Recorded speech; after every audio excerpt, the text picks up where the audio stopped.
कटेगा जीवन अब दूर दूर रह के।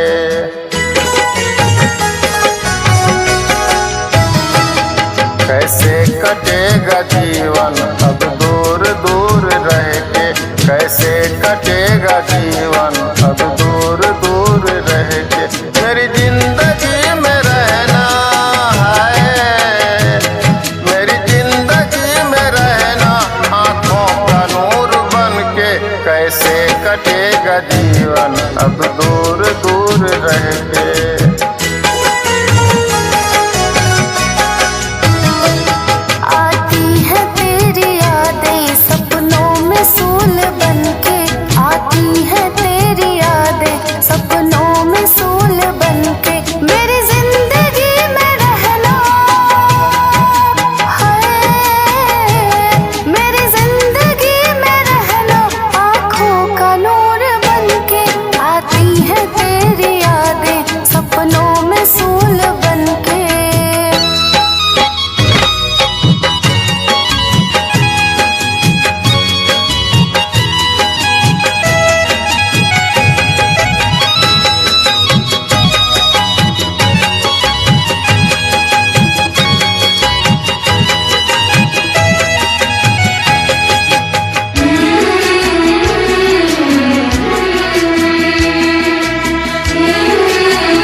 लगता नहीं है ये दिल तेरे बिना कहीं भी।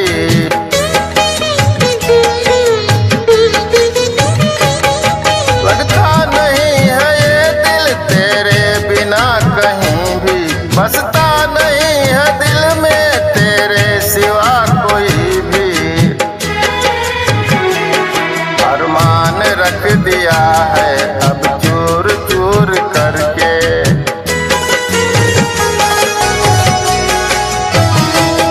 अरमान रख दिया है अब चूर चूर करके। मेरी जिंदगी में रहना है, मेरी जिंदगी में रहना आँखों का नूर बन के। कैसे कटेगा जीवन अब दूर दूर रह के।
तेरी यादें सपनों में सूल बन के। मेरी जिंदगी में रहना है, मेरी जिंदगी में रहना आँखों का नूर बन के।